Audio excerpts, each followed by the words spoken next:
दोस्तों, ज्ञान और अध्यात्म चैनल पर एक बार फिर से आपका स्वागत है। जैसा कि आप जानते हैं कि हम प्राचीन ग्रंथ योग वशिष्ठ को मिलकर समझने का प्रयास कर रहे हैं। वैराग्य प्रकरण के सर्ग 3 के पिछले अंक में हम जीवन मुक्त के स्वरूप पर विचार, जगत के मिथ्यात्व तथा 2 प्रकार की वासना का निरूपण को सुन चुके हैं। अब आगे।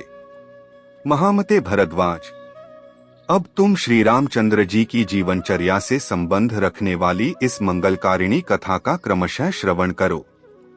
मैं उसका वर्णन करूंगा, उसी के द्वारा तुम सदा के लिए संपूर्ण तत्व का ज्ञान प्राप्त कर लोगे।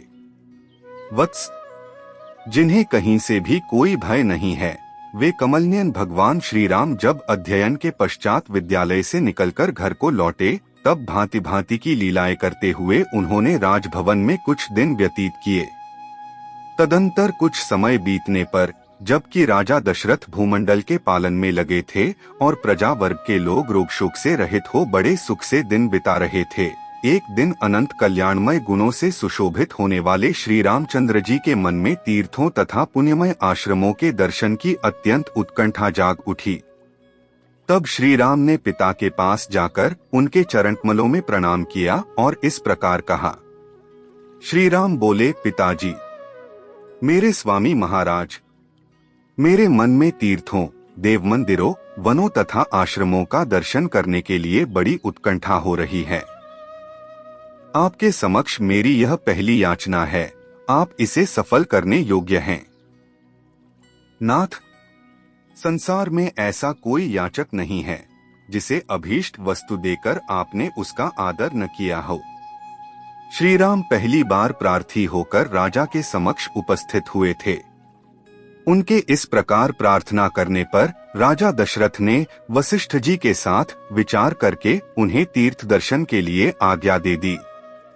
उस समय शुभ नक्षत्र और शुभ दिन में ब्राह्मणों ने आकर उनके लिए स्वस्तिवाचन किया। उनके शरीर को मांगलिक वेशभूषा से अलंकृत किया गया। माताओं ने उन्हें हृदय से लगा लगाकर आशीर्वाद दिए और आभूषण पहनाए। फिर वे रघुनाथ जी तीर्थयात्रा के लिए उद्यत हो लक्ष्मण और शत्रुघ्न, इन 2 भाइयों वशिष्ठ जी के भेजे हुए शास्त्रज्ञ ब्राह्मणों तथा अपने ऊपर स्नेह रखने वाले कुछ इनेगिने राजकुमारों के साथ अपने उस राजभवन से बाहर निकले। श्री रामचंद्र जी दानमान आदि से ब्राह्मणों को अपने अनुकूल बनाते, सब ओर से प्रजाओं के आशीर्वाद सुनते और संपूर्ण दिशाओं के दृश्यों पर दृष्टिपात करते वन्य प्रदेशों में भ्रमण करने लगे।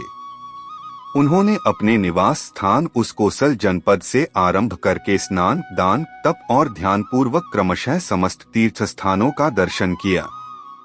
नदियों के पवित्र तट, पुण्य वन, पावन आश्रम, जंगल, जनपदों की सीमाओं में स्थित समुद्र और पर्वतों के तट, चंद्रमा के समान उज्ज्वल आभा वाली गंगा, नीलकमल की सी कांति वाली निर्मल कलिंदनंदिनी यमुना, सरस्वती, शतद्रु, सतलज, चंद्रभागा, चिनाब, इरावती, रावी, वेणी, कृष्णवेणी, निर्विंध्या, सरयू, चरमनवती, चंबल, वितस्ता, झेलम, विपाशा, व्यास, बाहुदादो, प्रयाग, नैमिषारण्य, धर्मारण्य, गया, वाराणसी, काशीपुरी, श्रीशैल, केदारनाथ, पुष्कर, क्रम प्राप्त मानस सरोवर, उत्तर मानस, वड़वामुख, अन्य तीर्थ समुदाय, नितीर्थ, महातीर्थ, इंद्रद्युम्न सरोवर आदि पुण्यतीर्थ, सरोवर, सरिताएं, नद, तालाब या कुंड, इन सबका उन्होंने आदर पूर्वक दर्शन किया।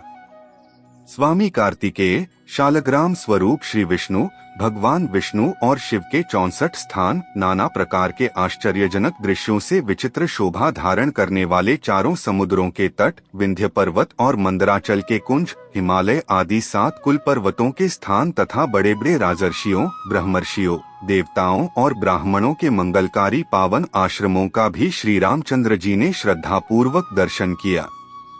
दूसरों को मान देने वाले श्री रघुनाथ जी अपने भाइयों के साथ बारंबार चारों दिशाओं के प्रांत भागों तथा भूमंडल के सभी छोरों में घूमते फिरे। जैसे देवता आदि से सम्मानित भगवान शंकर संपूर्ण दिशाओं में विहार करके पुनः शिवलोक में लौट आते हैं, उसी प्रकार रघुनंदन श्री राम देवताओं, किन्नरों तथा मनुष्यों से सम्मानित हो इस संपूर्ण भूमंडल का अवलोकन करके फिर अपने घर लौट आए। इसी के साथ ही योग वशिष्ठ के वर्गा प्रकरण का सर्ग 3 समाप्त हुआ। शेष अगले अंक में। इस वीडियो को अंत तक देखने के लिए आपका अनेकों धन्यवाद। दोस्तों, यदि हमारा यह प्रयास आपको पसंद आया हो तो ज्ञान और अध्यात्म चैनल को लाइक, सब्सक्राइब और अधिक से अधिक शेयर करें ताकि यह प्राचीन ज्ञान आमजन तक सुलभ हो सके। इस विषय में किसी भी प्रकार के प्रश्नों और सुझावों के लिए कमेंट सेक्शन में पोस्ट करते रहें। आपका दिन शुभ हो।